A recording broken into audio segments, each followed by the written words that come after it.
Hey guys, this is Camfrey15, and I'm joined. Oh my goodness, your camera fell. Okay, Hey, well, hey guys, this is Camfrey15, along with the Red Wolf, again on the channel. And back here with another video for you guys. I know we typically just do anime reviews on current TV shows, but we're actually going to do an anime review on a long anime that's been going on for quite a while and still continuing, not only in terms of the anime, but in terms of the manga. yo, I don't know if I can handle this much, dude. I mean, oh my God, so long. Yes. Now, the thing is, you're probably asking me, because you can clearly go in my channel's playlist and see that I have a One Piece playlist where I talked about the different arcs and the sagas over One Piece, in my personal opinion.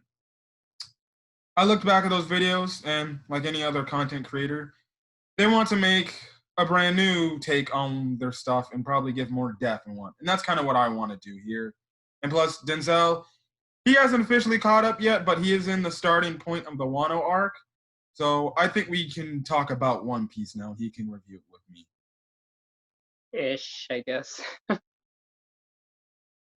So, one, how these reviews are going to work out is we have decided we will do a video every Sunday with these One Piece arc reviews, and we will just cover maybe one or two arcs in a video and give our thoughts on how we like them, explain the story, and yeah.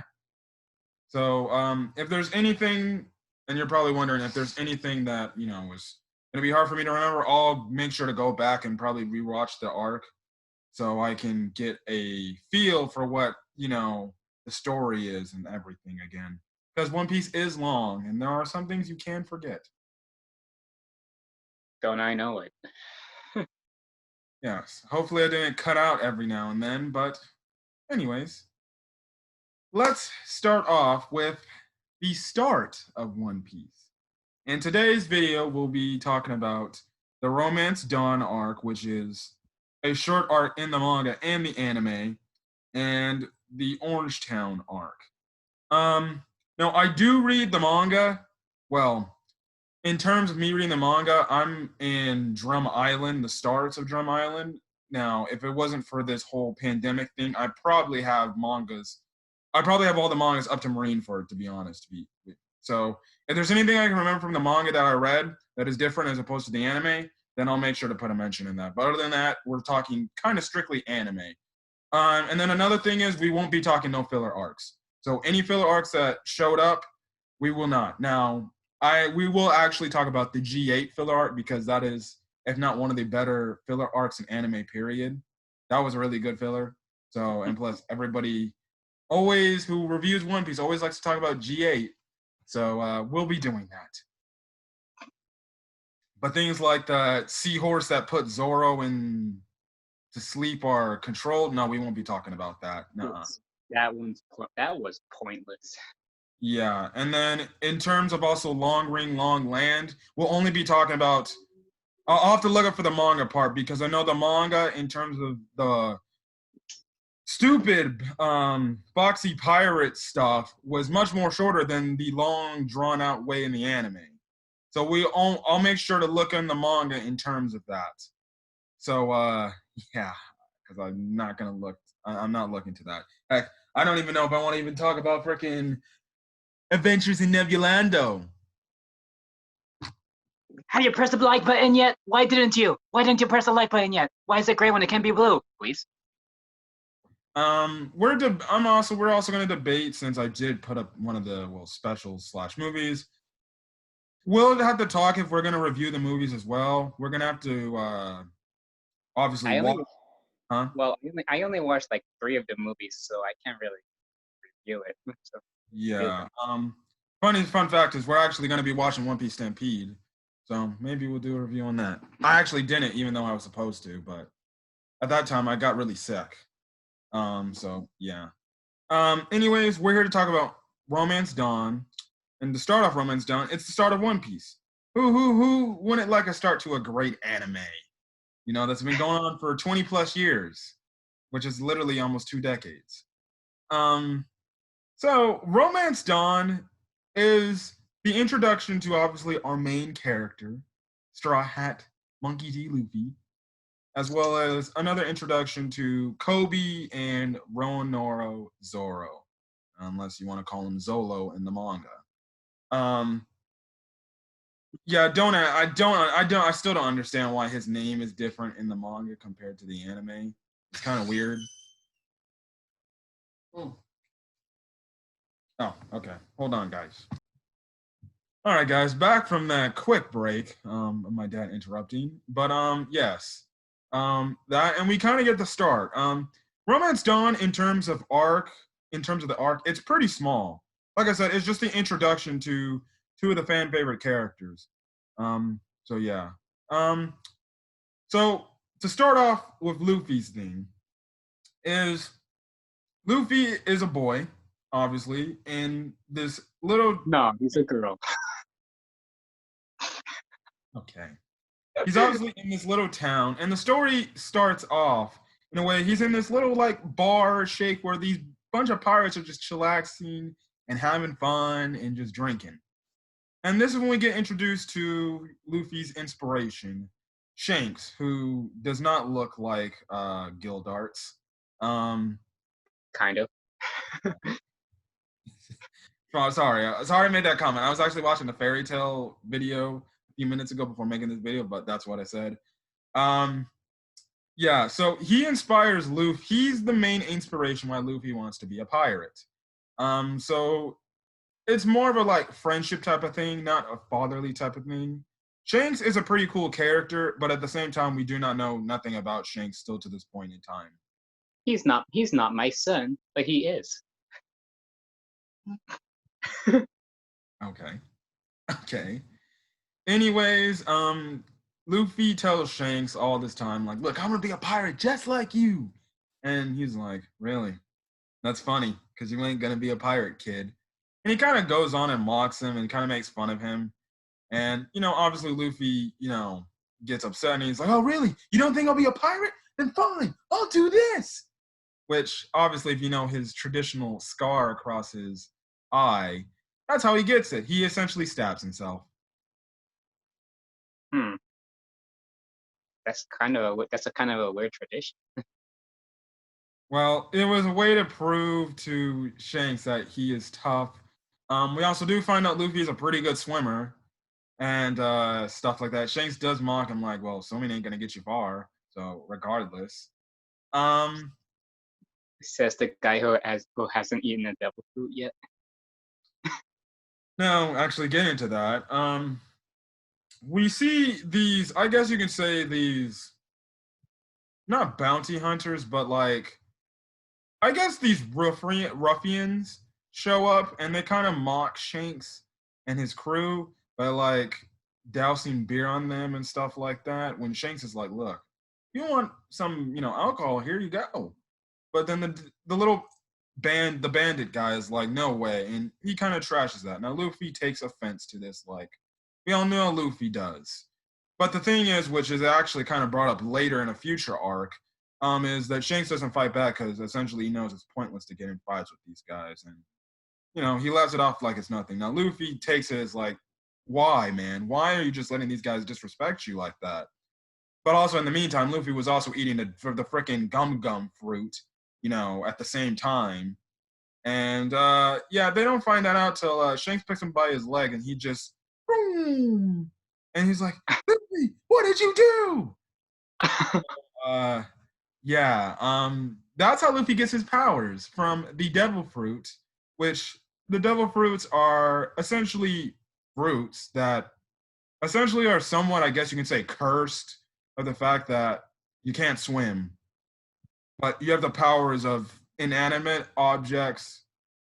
Well, you see inanimate objects apparently eat them. I still don't know how inanimate objects eat devil fruits. So you can have certain powers, like Luffy's case. He's the Gum Man, or essentially a rubber man, and he can change his form to rubber. until more Devil Fruits, until more Devil Fruits, which is really in the Alabasta stuff. We won't talk about the different types, but Luffy's type of Devil Fruit is a Paramecia type of Devil Fruit. Is that what it's called? Paramecia? His Devil Fruit is called Paramecia. Hmm. So that's kind of just, that's kind of, from what I think, that means it's just like essentially objects like rubber or like, type of stuff. But like I said, we won't talk about the other types of devil fruits like the Zoans and the Logias till they're later put into the story. Anyways, well, we get somewhat of a Logia in Logtown. But anyways, this is the introduction. If Denzel wants to talk about the next part that happens, which is obviously Luffy trying to handle the bandits that actually came back.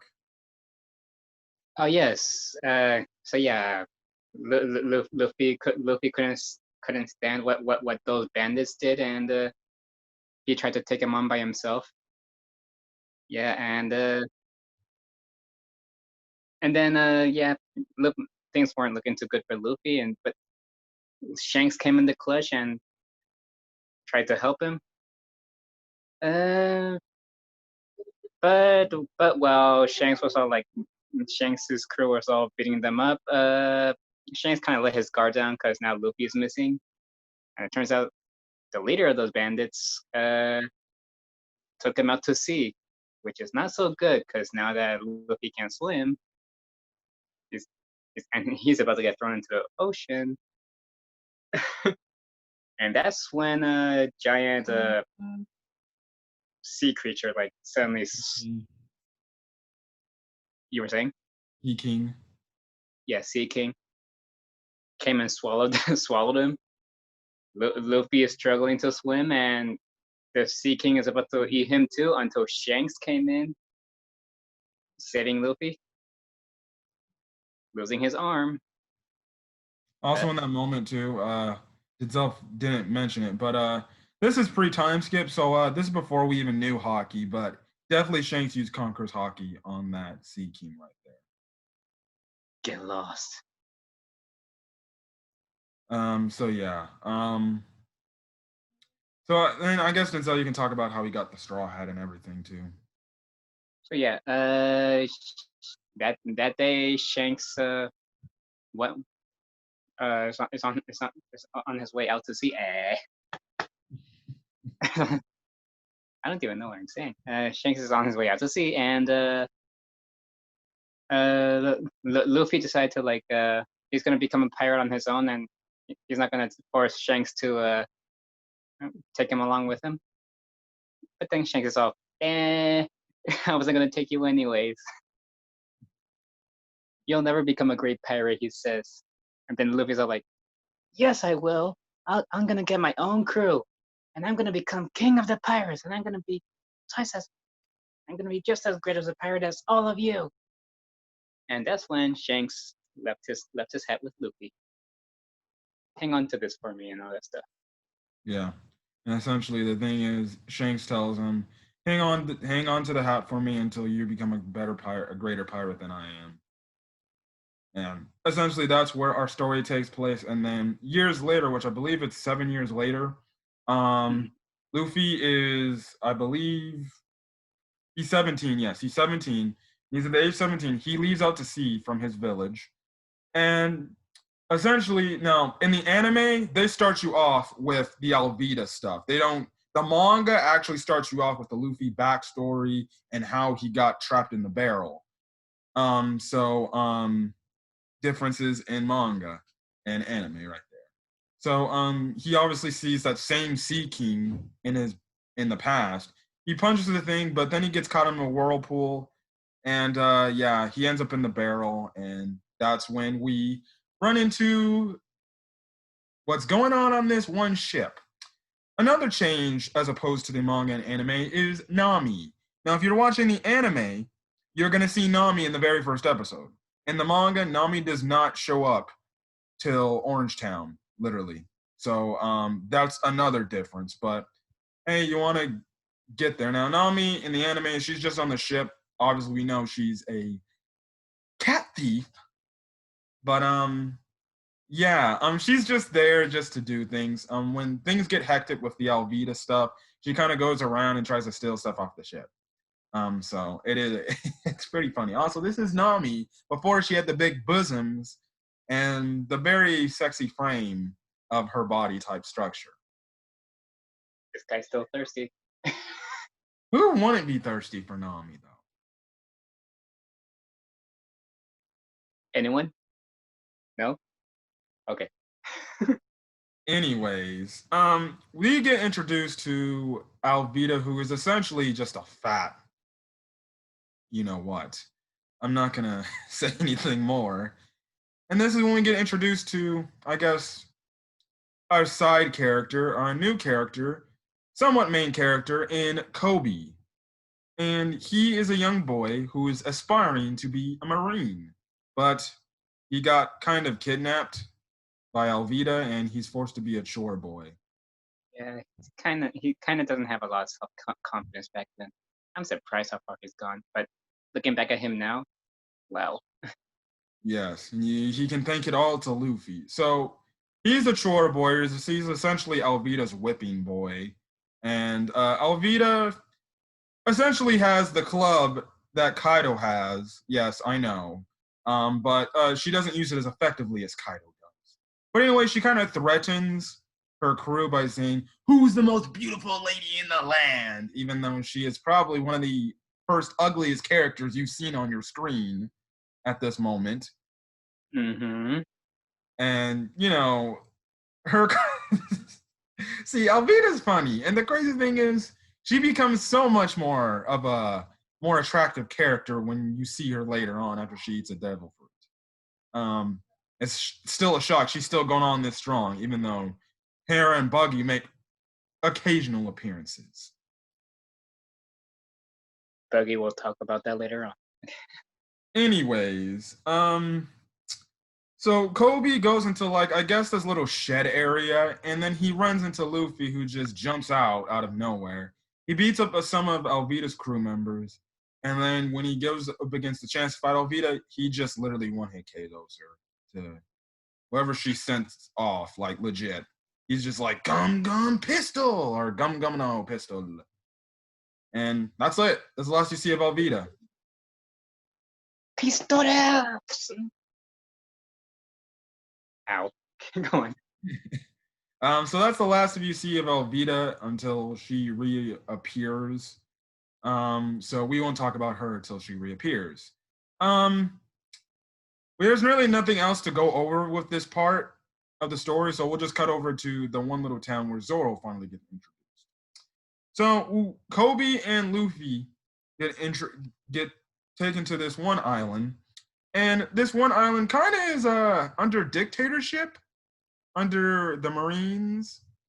Yeah, I remember that one. That's where we get introduced to a certain swordsman. Yes. Denzel, one of Denzel's, I think, is his favorite character because he does swords, is his buddy Zoro. Hey, if you see a swordsman, that's me.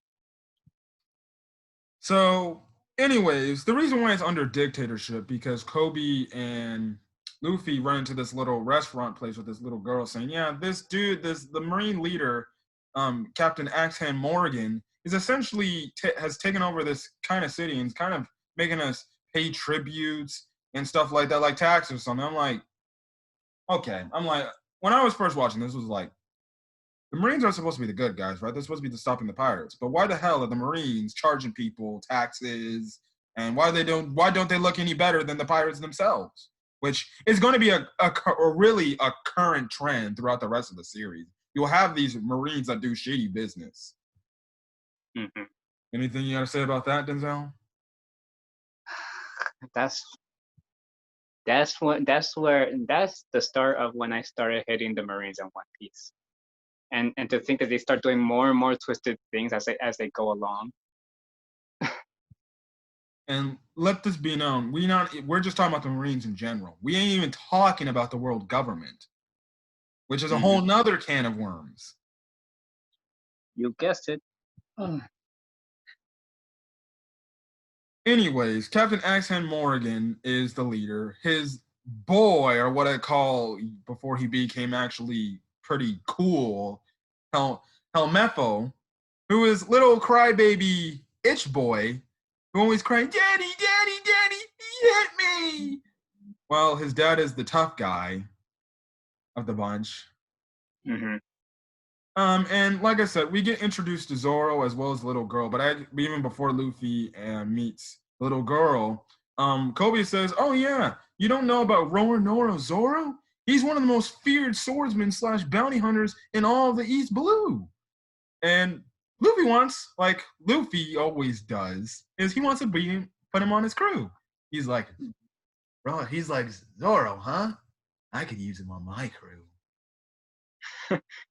So Kobe and Kobe is trying to contradict that. yeah. So we're already told Zoro's a guy you don't want to mess with. Now we do see the little girl try to feed Zoro these dumplings, but Captain Axe and Morgan shuts that stuff down.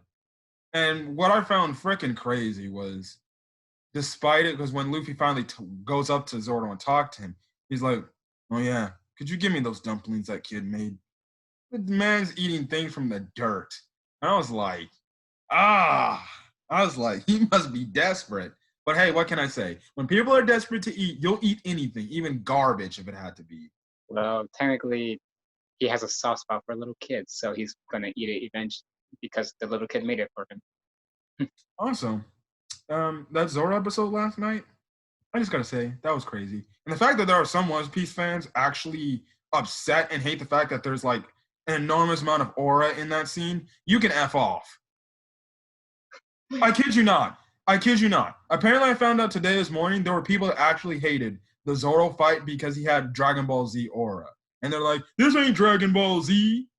So, like I said, Guys, it's a Shonen Jump anime. You can expect a whole lot of those stuff like in those kind of animes. Come on, like whatever that anime is. Oh Yu my Yu god. Hakusho. Yeah. Listen, my thing, look, we're gonna only talk about this for a quick second, and then we'll get back to what we were talking about. But listen, my thing is this: Dragon Ball is kind of the king of all anime and started it all off. That's how One Piece started, and all these other animes started. So if you're really upset about freaking Aura when the Wano arc, and he saw it just yesterday, the Wano arc is one of the most visually stunning arcs ever, and you're gonna rip an anime. You're gonna rip the One Piece anime because they Toei adds aura when probably 90% of anime uses aura all the time. Mm-hmm. Yeah, it doesn't matter. I say it like every anime rips off Dragon Ball in some sort of case. Yeah. But then again, that's for the people who are always nitpicking, always hating on the anime. So if you don't like that, go back to reading the manga. Nobody's stopping you. I don't mean to sound like a complete a-hole, but listen, if you can't accept the fact that the animation looks good, then that's your fault, and you have a clear problem against the anime. I said it yesterday in my Kaguya-sama Love is War. Some people like the sub, some people like the dub. The same thing applies for manga and anime. Some people like the manga, some people like the anime. You can watch any, or you can just deal with both. Anyways, moving on from that little small rant from the both of us. Luffy asks Zoro to join his crew, but Zoro's like, I'm a bounty hunter and I kill pirates. No, I'm not joining your crew. But he does bring in the point, well, maybe I'll think about it if you bring me back my swords. The thing about Zoro, what makes him unique than other swordsmen compared to different enemies, and I think Denzel can take it away, is that he uses That he uses 3 swords. So if you like swordsmen of any anime, Zoro is taken to a whole nother tier. What I found interesting the most about Zoro when I first saw him, like, doesn't his mouth hurt whenever he uses a third sword in his mouth?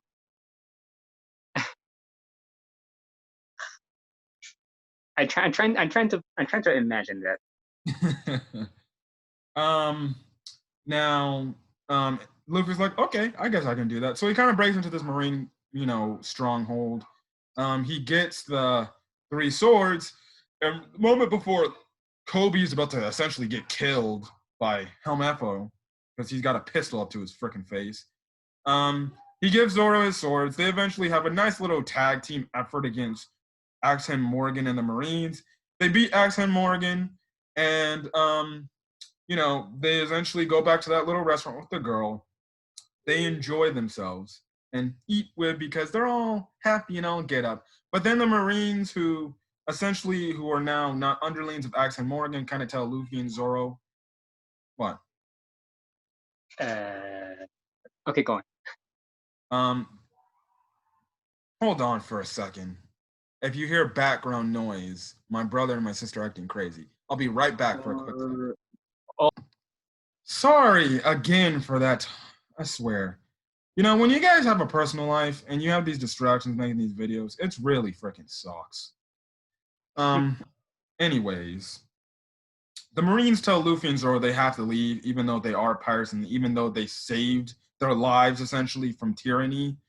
They essentially tell them, like, look, you need to leave. Like, all due respect, thank you for saving us, but you gotta go. You guys are pirates, and we can't have you here on this island. So luckily enough, Luffy and Zoro will leave, but the Marines start to ask Kobe why he's leaving with them. And Denzel, would you like to take it away with what happens in that scene?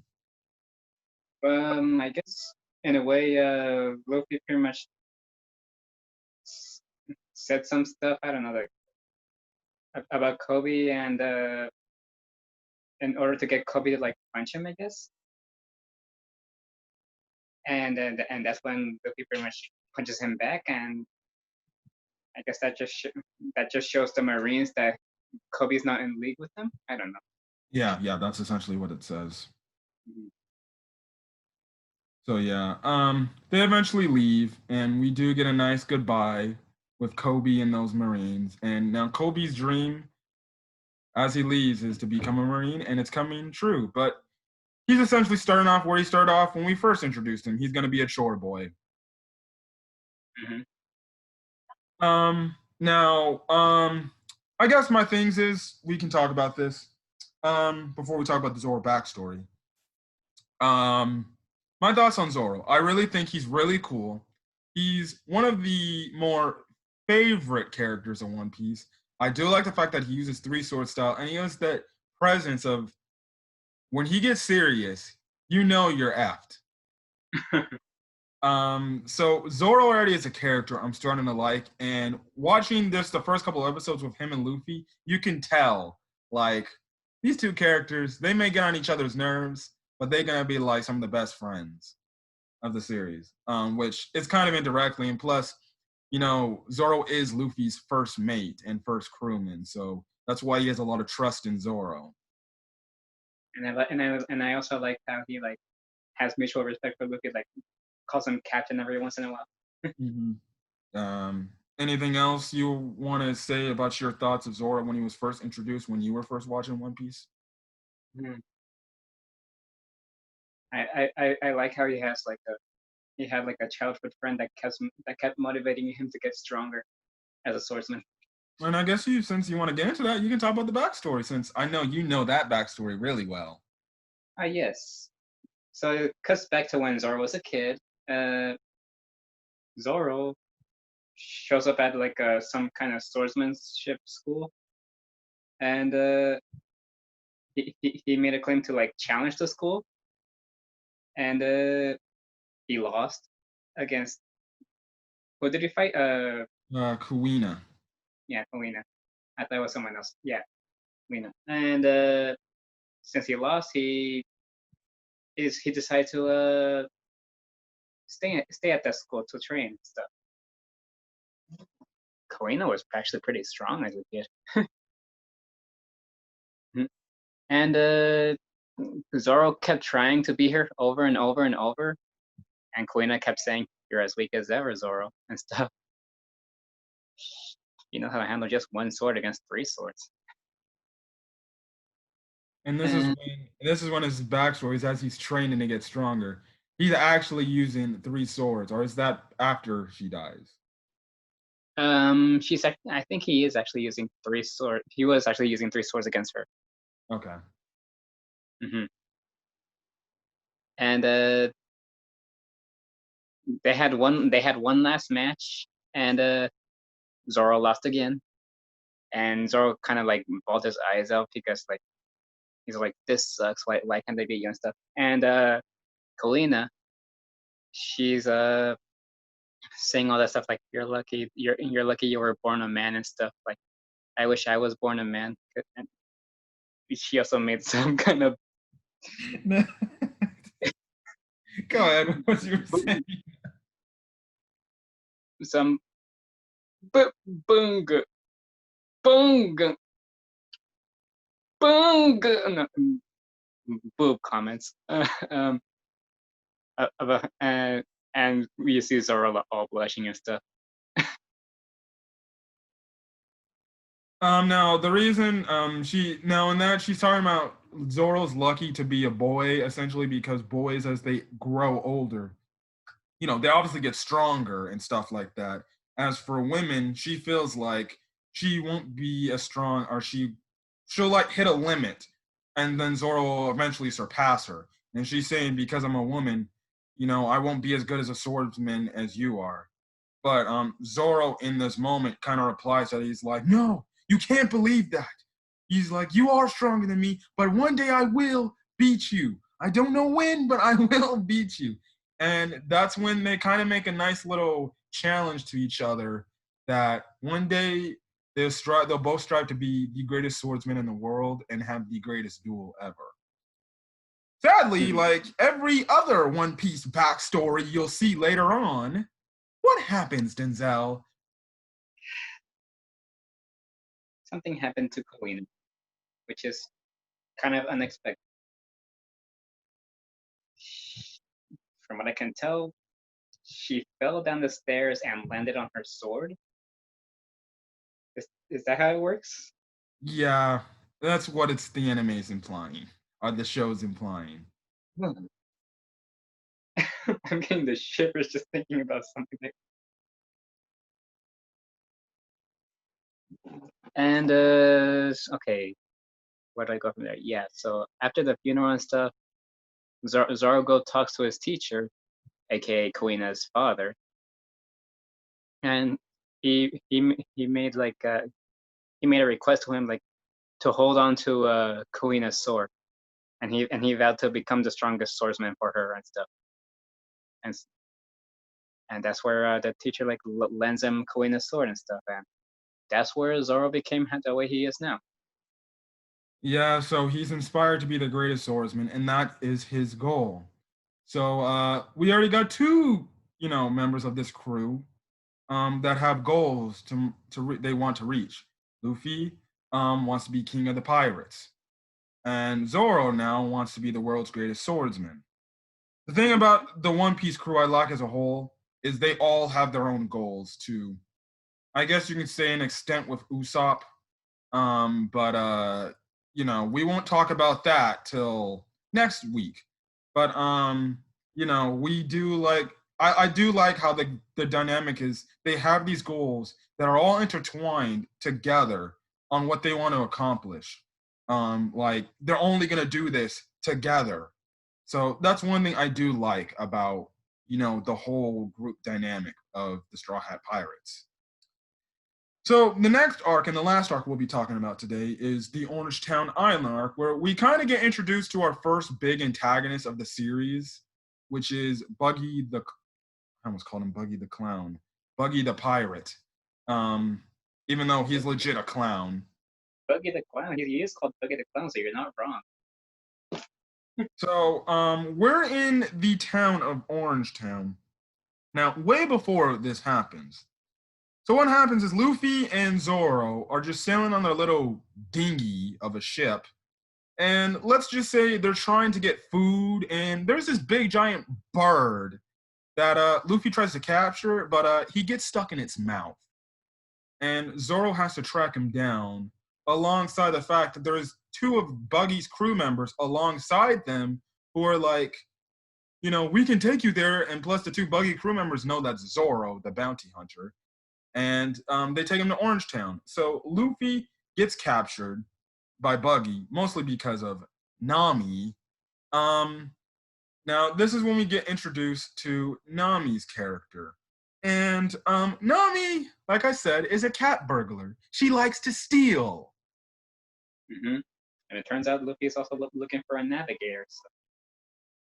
And that is also the other thing about Nami that is pretty important, is she is a navigator. And if not one of the best navigators, if not, personally, if you ask me, the best navigator in the entire show. I know I'm saying that before they even get the One Piece, but let's be real. The facts are evident. And also, like I said before, this is before Nami had her surprisingly growth or enhancements brought to the series. You could say she was probably flat-chested. Yeah, but she had something when she was first introduced, at least. Not a lot, but yeah.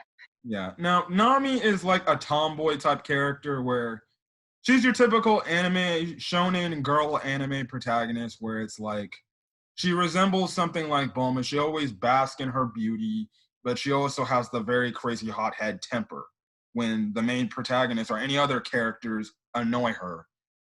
So she's that type of thing. I do like Nami's character, especially as it grows. And the reason why I fall in love with One Piece is because of an arc near the end of the East Blue Sea saga. But we won't talk about that. That'll be a while. Keep going. Anyways, Luffy actually drops down in front of Nami as she's getting ambushed by some of Buggy's pirates. And, she's like, "Oh, Captain, hey, won't you save me from the dastardly pirates?" And stuff like that. And Luffy's like, "What the fuck are you talking about?" Essentially, he's like, "Well, all right, fine, I'll help you."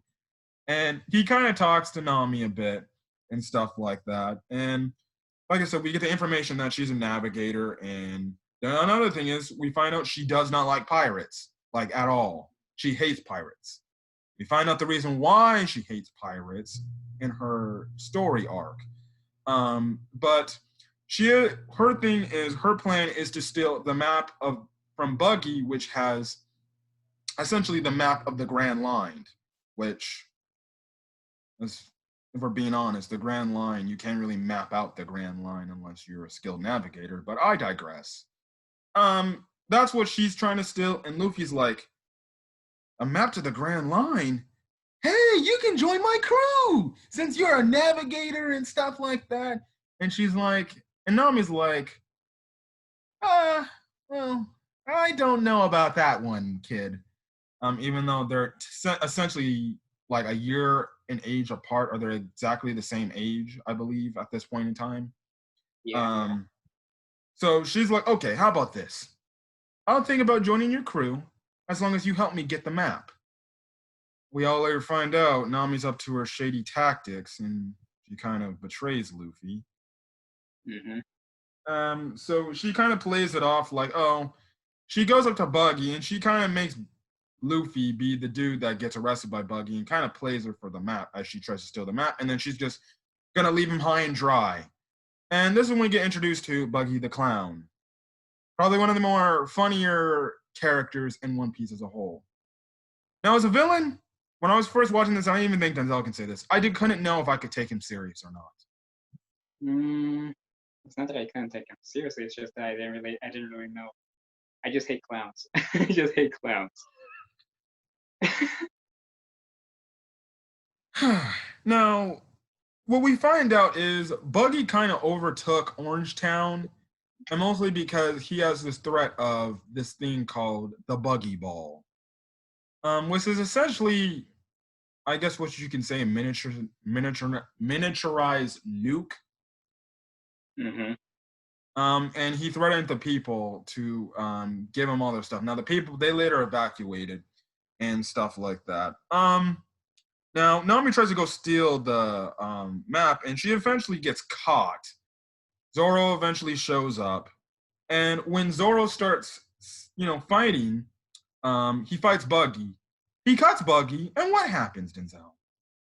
He suddenly gets backstabbed because Buggy didn't actually get cut. He chopped himself. We find out Buggy is a devil fruit user of the chop fruit. Well, I forgot what his official devil fruit name is, but he's essentially a chop man, which he can break his body honestly into pieces. So it's like implied he can't die essentially, or he can't be cut. Which is another unique devil fruit power. Imagine if Buggy learned hockey. Huh? Imagine if Buggy learned hockey. Yes, if he wasn't such a pushover. So the thing is, Buggy, managed to kind of like, I guess you can say Nick Zoro, but even in this crazy thing, we see one of probably the first badass moments Zoro ever has in the anime. He gets essentially a pretty heavy ass Luke Cage and Luffy. He's carrying this guy on his freaking back. Nami seeing this like, what the heck is going on here? And this dude's got blood dripping out of his freaking, backside and everything. He's just dragging Luffy like, and stuff like that. They later relocate somewhere close, and then this is when we run into the Orange Town mayor alongside Shushu, the dog, with the very sad backstory as well. Did you want to talk about that, Denzel? Because I hate sad dog stories. I'm sorry to say I can't really do it word for word, so I'm afraid you're going to take this. Okay. Anyways, so what we find out now, when we first come across Shushu, he's just sitting at this, building. And Luffy tries to like pet him and everything and try to be nice. And Shushu ain't having none of that. He's like, ah! and stuff like that. And he's trying to bite Luffy. And Luffy's like, what the hell? I'm going to kill you, freaking dog. And stuff like that. Now, from the mayor explains that Shushu, he's standing guard at his owner's store because that was his owner's last wish. And also, which is a big part of this arc, is about treasure. The thing is, Shushu sees this store as his treasure, and he doesn't want to leave it because it's a thing he needs to protect. Now the treasure thing later gets brought up when Nami sees Luffy, fighting Buggy, when Buggy messes up his straw hat, because Buggy asks him like, how the hell are you getting that straw hat? Which we find out later, Buggy knows Shanks. So connections apply, which we later find out much later. But we in terms of people who are new to One Piece, I won't spoil it for you guys. I'll keep it in the storyline. So you'll find out later how Buggy knows Shanks. Anyways, the thing about treasure, which was pretty interesting about this arc, was, and that's what dawned on Nami, like, treasure. What is treasure to you? Luffy's treasure to him is his straw hat that he was given to him. Shushu's treasure to him was the store, which sadly got destroyed near the end of this arc thanks to Moji and his lion, which I forgot his name. That's where I like the part where Luffy sees this happening, or what was actually before this, we see this very emotional scene where Shushu is going up against Moji's lion. And I swear, I'm about to cry talking about it. You see this dog literally protect this store, getting hit. Every time he gets knocked down, he just gets back up. And it doesn't matter how bad the lion is beating up Shushu. And this is one of the more heartfelt moments, which One Piece has a billion of them. I guess, Denzel, your thoughts in this moment when you were watching that? He's a tough dog. He's a really manly dog. Yeah. Now, the store actually ends up getting destroyed because Shushu fails. Luffy actually sees this, and like any main shonen protagonist, they get heated, they get pissed, and he beats the ever-living hell out of Moji and his lion. It was funny. Like I said, he does cut to he does fight Buggy later on after we get the revelations. He does eventually beat Buggy, and the way he beats Buggy is essentially he splits up Buggy's body limbs, and he kind of holds. I think it was Nami that holds Buggy's other body parts in place or ties them up, essentially. And let's just say Buggy is a midget. And then Um, Luffy does the honors by gum-gumming pistoling him away to almost as far as Alvito went. or is it Bazooka? Oh yeah, he did bazooka him. Well, regardless of the fact, he still threw him almost a Team Rocket type of way, where he's blasting off again, just like Alvita did. Wow, about that. And this is where the arc, and this is where the arc ends. So Orange Town is saved. So the citizens can go back to what they were doing. Buggy's crew just leaves because they see how strong Luffy is, and like, okay, we're not messing with that guy no more. And Nami, temporarily says she'll join his crew. Now, we later find out from Nami is she's going to use Luffy and Zoro till she has absolutely no use of them anymore. So I guess you can say she was the pre-Robin before Robin became Robin. I guess so. In terms of, I guess, playing the whole I'm a cute girl thing and I'll work with you for a while and then I'll just totally leave you. Mm-hmm. Robin was never that much of you play. What would you call those girls that like to seduce you for their own Oh, purposes? those type of girls. Yeah, she's definitely not that type of girl. Robin's much more mature than Nami.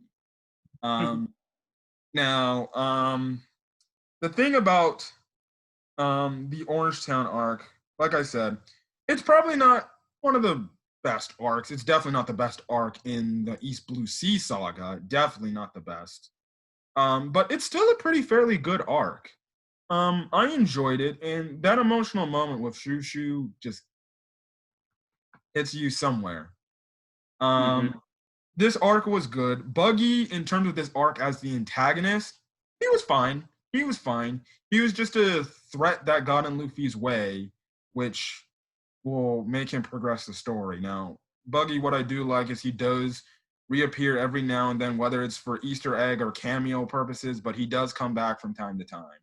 But, other than that, this is the last of Buggy being a serious villain. After this, Mm-hmm. Buggy's just purely comedic character after this point in the story. Um, like I said, the whole thing behind treasure in this arc, it really does make you think about like, I wonder what treasure is to everybody in the One Piece world. What is their version of treasure? It's kind of saying like, what is the most important thing to you in your life other than the people surrounded by you? It's an interesting little plot point. Anything you want to say about the treasure plot point, Denzel, they used in this arc?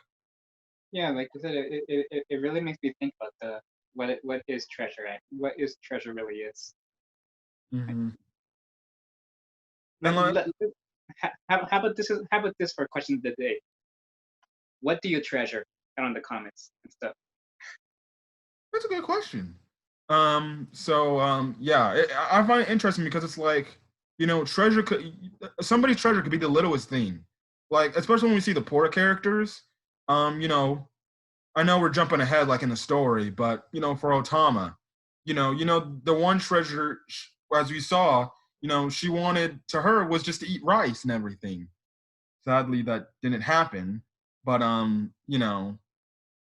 her, to poor people, having food is treasure, and that could be just the littlest thing, you know. a bug in a little freaking jar you have could be your treasure. You never know. I don't know why that would be a treasure to you, but I digress. Where did that come from? Hey, I'm just bringing up examples.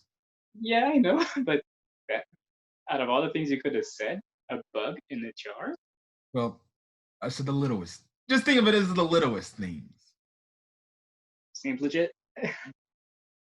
Anyways, like I said, that is going to be it for this week's One Piece arc reviews in terms of stuff like that. Now, I think when we finish the entire East Blue Sea saga in terms of arc reviews, I think I'll probably actually delete my East Blue Sea saga review and make this a thing instead. Yeah. So I guess out of the start to One Piece, when I was first watching this, I was like, okay, it's a pretty strong start. I still need to find an arc that might need to get me entertained into watching this and get me hooked on, but I'm still enjoying what I'm seeing. Were those some of the things you were thinking when you were first watching One Piece, Denzel? Yeah, actually, I first got started hooking onto it when I got onto like the Usopp storyline. Mm-hmm. Yeah, or Uh, was it the Zoro? I don't know. I think I officially got hooked up to it on the Nux okay. on the Nux story. But go on. Okay. Um, I guess my thoughts on these two arcs, obviously they're just your start out arcs, which get you introduced to the not only the world of One Piece, but just the characters. Um, that's the one thing I do like. You obviously got to get introduced, and now we're introduced. I guess what I'm gonna rate Romance Dawn, I'll give it a out of 5, um, a 3.5 out of 5. It was a good start off. In Orange Town, I'll give it the same ranking, 3 point. Actually, no, I'll put it 3 out of 5. They're both decent arcs. They're definitely not going to be in top terms of your favorite arcs of the East Blue Sea saga, but they're still pretty good arcs. They're like middle of the pack. Hmm. I agree. I think I'll also give them a 3 out of 5. So yeah. As the arcs progress, we'll rank the arcs in our opinion, and then after we finish a certain saga, we'll rank the saga as a whole. We'll rank the saga's ranking as a whole, and we'll probably list our favorite arcs in that representative saga. So other than that, unless Denzel has anything else to say about this. Not at all. I mean, we pretty much said everything we wanted to say about the really old arcs. I got that. My God, looking back on them now and Yeah. seeing how they go now. We're kind of doing this. We're kind of also doing this as a retrospective as well, just a looking back, which is pretty cool. Because when you look back, it's like, damn, that was some good One Piece stuff. Now I know there's going to be some bad One Piece stuff, but more than likely, we'll see how it goes. But anyways, guys, thank you for checking out the video, and we can't wait to bring you we can't wait to bring you the next video next Sunday. So if you guys like the video, leave a like. Again, answers Denzel's question of the day, which if Denzel would like to, Yeah, what do you treasure most? What is treasure to you down in the comments? as well as I guess you can say, do you like One Piece? And if you do like One Piece, how did you get into One Piece? Or what part of the story got you hooked on to One Piece? You can put that in the comment section, most definitely. Me and Denzel are essentially caught up, or we're in the same arc on One Piece. So you can put, oh, I got hooked on in Water 7, which I don't know why you would it would take you that long to get hooked onto this show. But Ooh. hey, maybe people to each his own. To each his own. Hmm. But yeah, we're gonna get up here. Also, hit that subscribe button if you want to get more One Piece content. I do weekly reviews for the One Piece anime, like I did an episode review last night.